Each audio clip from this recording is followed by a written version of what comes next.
Hi everyone, Jerrel here. I'm the developer of Silver Falls. I run Sungran, the development studio, and today I just want to share a little bit of White Inside Its Umbra. I'm going to show you the code linker. I'll be code linking 3 down stars and Ghoul Busters. So we've got White Inside Its Umbra booted up. I'm going to go ahead and use the code linker and all Ghoul Busters, and I'll show you how this works. So I want to show you the White Inside Its Umbra code linker. I will go to Extras, click on code linker. So there is a 0 chapter in White Inside Its Umbra as well. So we'll go to code linker. And what I want to do is I want to enter a key code so I can unlock content in this Silver Falls title. So I'll click on unlock key code. This isn't privacy sensitive or anything like that. And it's not region exclusive, so you can unlock content for other people by using code linker if you have friends or, talk to someone on our Discord. So I have the code MBKLV. What I'll do is I'll go to Ghoul Busters here, and I'll click on Make Key Code. And it says enter the link code from another Silver Falls title. It shows a picture of a little chain link, and my link code is there, so it's MBKLV.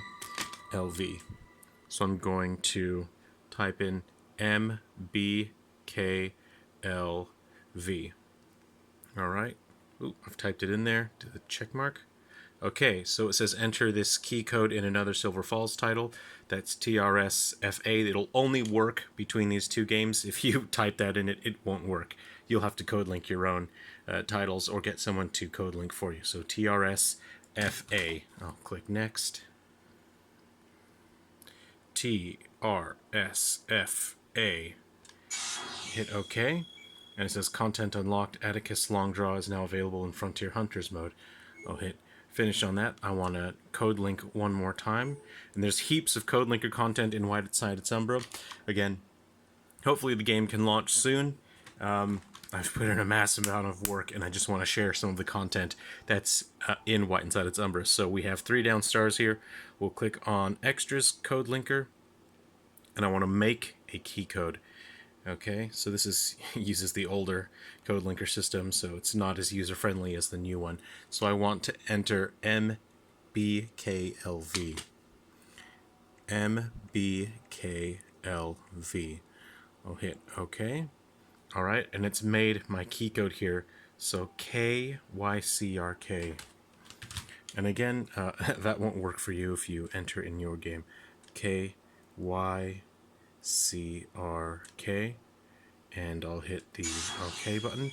And Holt, Annalise, and Moss are now available in Frontier Hunters mode. Alright, let's go ahead and boot up Frontier Hunters mode. Oh, I want the back. I'll click back here. Yeah, back. Okay. And I'll go to Frontier Hunters. Here we go. So there's the story mode, there's 0 chapter. Both of those are quite lore heavy, and they've got good story to go through, and there's quite a bit to enjoy in terms of the story of Silver Falls. Frontier Hunters mode is an infinite style of gameplay. It's got massive, deep RPG elements. There's weapons to earn from missions, and there's the skill wheel system. I'm going to go ahead and power on my Wiimote. What I'm actually going to do is connect a nunchuck as well, and I'll show you what you can do with a nunchuck. Alright, so I'll show you with the gamepad. The gamepad player plays asymmetrically from the other players. So let's say I want to level up my dynamite, okay? So I want to upgrade capacity and power of my dynamite. It says that I need 250 experience points. I have 400. I'm going to hit upgrade. Let's see if that works. It says mission item upgrade complete. Feeling groovy now. Alright. You can hit the back button. You can have a look at the character. This is pretty funny. That character will actually look at where the pointer is if you point that at the screen and move. I need to move the Wiimote back. So you can see as I move that around, Atticus is actually looking at the pointer, and Owl on the gamepad is actually looking. So as you move the pointer around, he'll actually move his head and look at where the pointer is going. So you can upgrade your maximum carry capacity on your ammo. So whoever's playing the gamepad controls Owl Allardyce. You might be familiar with Owl from the other games. And you can upgrade your capacity for your ammunition or your reload, your rounds per reload. So you drag and drop ammo onto the other player's guns, and that's the amount of ammo that you load in each time you drag and drop. There's different ammo types. So, say for example, shotguns. Every time you drag and drop ammo, you only put one in there, and you can choose to carry more. See, when you touch one of those, it says I'll carry 20% extra rifle ammunition for the next mission. So you talk to the players and ask the Wiimote players what ammo you want them to carry. Right, so I'll show you some of the features that we have here. Let's go ahead and check our party members now. There's a huge roster. There's around 21 characters playable, and you'll use the code linker system in order to unlock them all. So you can see we've unlocked Atticus Longdraw from Ghoul Busters, and we have Holt, Annalise, and Moss. Bjorna's the main character of story mode. So, I've selected Rauno here. You can enhance, and you can see I've got the... Oh, hold on 1 second here. You can enhance your stats. Just for testing purposes, I gave myself heaps of XP so I can upgrade my stats. And you can see that your shooting and your melee increases as you level those up. Your critical rate, when you level up your aiming, your critical rate goes up, but it also increases the responsiveness of your cursor as well. So some characters naturally have a more responsive cursor, so it makes it easier to aim quickly at enemies, and that increases as you level up your aiming. You have your reload, and you can increase your maximum health as well. So I'm playing as Rauno there. I've already got some equipment set up, and I'll just show you. So all of these, some of them, there's still a bit of work. There's one thing I need to adjust here. It's the way that it shows a certain percentages. So they, this is just a development build that I'm showing. So say for example, if you want to see what the skills are, you can press the one button on the Wiimote, and it'll give you the description on the skills on the weapons. I have a Thunder Gun equipped. I have an SMG. So when you press the D-pad, you can upgrade and you can have a look at any skills that are attached to your weapons as well. So you can see these don't have any skills attached. If I go to equipment, I'll pick one of these, say for example Ammo Finder. That let's press 1 and it says increase ammo pickups by 50%. Cool, so when you pick up ammunition you get more. That's pretty nice. This one, Cowboy Gun, Ice Expert, boost power of ice weapons by 20%, which is pretty handy. I have a Blizzard Gun, or a Cryo Cannon actually, equipped there, so I will, I'll put that on. I'll put on that. Now if I go to upgrade, you can read the skill there, and the skill shows up under the weapon. And the skills do stack infinitely. You can keep equipping duplicate skills. You can go to your skill wheel and you can equip duplicate skills as well. So I'll go ahead and just pick one of these. Say for example, this one is Expert Brawler, boost range of melee attacks by 50%. That's pretty useful. So let's just say I want to put a spoke on there. Let's go ahead and hit that. Now, I think there's a chance that if I go forward and use this piece here, it's the only one I've got, I think I might activate this one as well. Let's go ahead and hit that. Yeah, alright, I've activated 2 skills here. Oh, hold on. I want to go back. So I've also activated Ice Expert, which boosts the power of ice weapons by 20%, which is pretty nice because as you saw on this weapon here, I also have Ice Expert, which boosts power of ice weapons by 20%, so that'll be a total of 40%. So if I use any ice weapons, they will be substantially stronger. I'll go ahead and look at my character, and you can see that Rauno has 110% on ice, which is pretty useful. So I get a 110% boost on the weapon, plus the 20 and a 20 on top of that, so my ice will be significantly stronger. Rauno is an electrician in terms of his story, so his electric proficiency is actually 125%. So each character, their stats correlate to their story and their lore in terms of Silver Falls. So that's something as a developer that I always consider when I'm setting up character stats, is how does their story play into it. Anyway, I'll just quickly I'll just start a match. What looks kind of cool. I'll go to this environment here. I'll join up to 4 players can use Wiimotes to play, and 1 player can use the gamepad. So I don't have anyone here to help reload my weapons by using the gamepad, but you can have someone do that, and it's very helpful.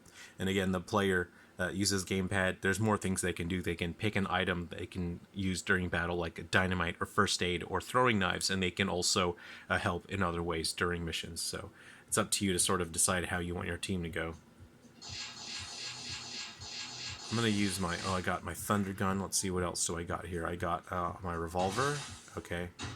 It's pretty strong. I kind of leveled it up a bit. My aim is not great right now. Oop.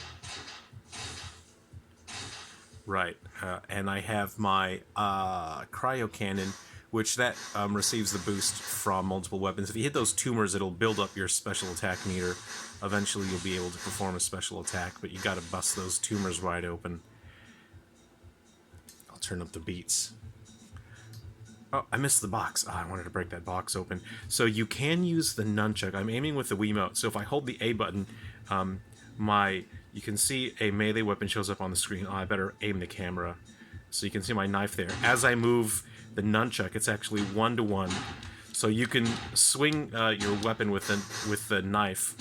Like I got my knife there. You can attack with a melee weapon and shoot at the same time if you have the ammunition. I better reload. So not every weapon can flinch the enemies. Like certain weapons can flinch certain enemies, and other weapons cannot. Better get rid of these guys before they kill me. Alright, I'm gonna kick these guys here. Give them a kick. It's useful to use your character's special attacks because they tend to inflict some stun on the enemies, which is quite useful. Ow, take that. I need to reload. So it's actually useful. You can actually melee attack and defend yourself while reloading. I got killed. I was trying to explain the game, and I got killed. So while reloading, you can actually still bring out your melee weapon if you have the nunchuck. And you can attack and protect yourself. Well, you can't really, protect yourself that much. It's just a small melee weapon. But you can still deal damage to the enemies while you're reloading. So it's a bit of multitasking if you want to play optimally. And that's useful. That's, if you use a nunchuck, that's an option. Otherwise, if you don't have the nunchuck, you can hold the A button and you just swing the Wii Remote and you can perform your melee attacks that way. But it's more optimal to play with the nunchuck. If I wasn't busy, trying to explain the system, I would have gotten killed. I would have played properly. And if you win, you get rewards. So different characters that have joined your party, they can show up at camp. And the music that plays at camp is something I'm pretty excited about. I recorded a whole bunch of music for it.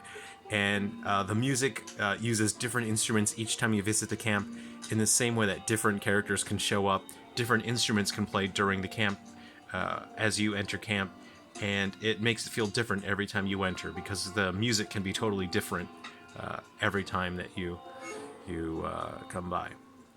And I created the music in such a way that you're going to see a lot of this area. You always come back here. So I wanted music that changes every single time so that you don't really get bored of hearing the exact same piece of music over and over again. Anyway, yeah, you see you get 38 pages of weapons. Again, this is a debug build for testing, so I have many duplicate weapons that are just there for testing. Yeah, I hope that you had fun watching this early look at this sort of teaser gameplay. There are going to be quite a few missions you can take on right from the get-go. Easy, normal, and hard difficulties are available, and there are 20 missions for each of those, and they get increasingly more difficult as you go. And of course, the harder the mission is, the better rewards you'll get. Eventually, you'll be able to earn weapons that have skills attached. For example, you can see these. Not every weapon has a skill attached. For example, this one does not have a skill attached, and this one does. If I wanted to go ham, I could just equip, extra weapons. I've got an ice weapon there, If I put that one there, I now have two weapons that both have a 20% boost to ice. And if I have a look at my wheel here, I do have this one active here, which increases my boost. And again, each character's skill wheel is set up in a way that is relevant to their story and their character.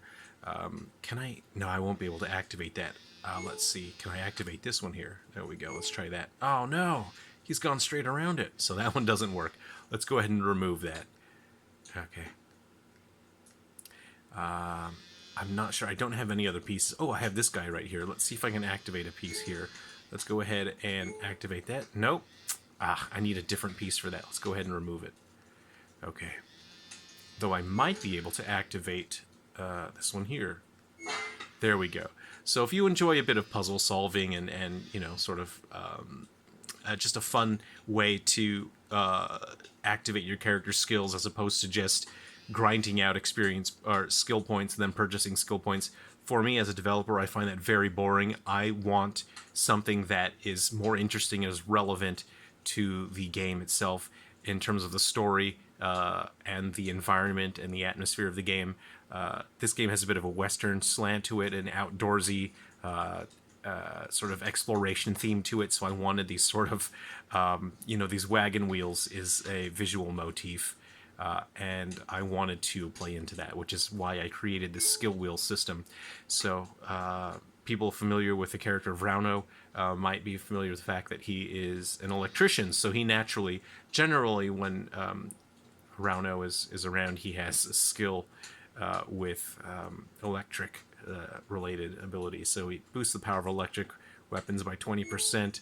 Let's see here, I get 10% on critical rate on pistols. What's this one? Boost power 50% after hitting an enemy's weak spot, which is pretty nice. So there's many different ways that you can play optimally for each particular character. For example, reload 1 ammo into current weapon when hit by an enemy. What's this one do? Boost power of melee attacks by 50%. So you saw with my nunchuck, I was swinging around the Wii Remote. If I had this ability equipped, I would be able to boost the power of that by 50%, which is very nice. And again, you can keep stacking those.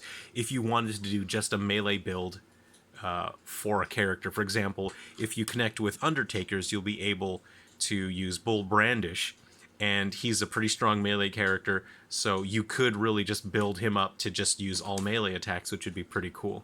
So again, there's so many different ways you can play the game, and there's so many builds that you can create for characters to make it very interesting. And each character, again, they're not restricted to one style of play. Each character has all these different skills that allows you to play those characters in different ways. And again, there's around 21 playable characters. You know, I think we saw that skill earlier. In the zone. This is a great skill to have. It increases the power boost, which lasts the whole mission by 2%. So there are some boosts, for example, this one is temporary, but there are other abilities that give you a permanent boost that lasts the whole mission. When you have this ability activated, it increases the value of that by 2%, which is pretty radical. Anyway, I'll wrap things up for today. I hope you enjoyed the look at that system, and I hope you look forward to seeing Inside Its Umbra and playing that.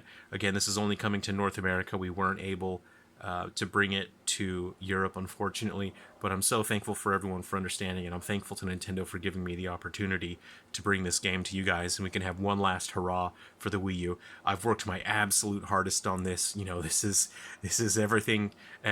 This is the very best that I can do as a developer. I've pushed myself to develop the best game that I can, and you know, I've really tried to improve as much as I can as a developer to bring you guys something that we can use to celebrate the Wii U for a long time. You know, the story mode is a bit short, but the Frontier Hunters mode is massive. As you can see, there's a massive amount of replay, and you can play with up to 4 other friends.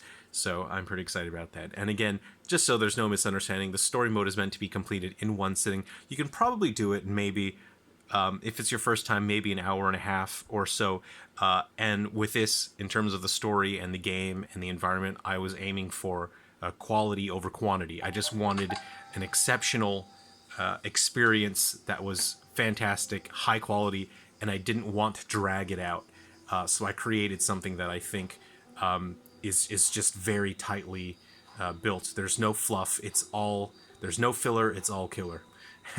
So I hope that you guys enjoy exploring this environment and seeing what happens next in Silver Falls. So thanks very much. Please take care of yourselves, and we'll see you again soon.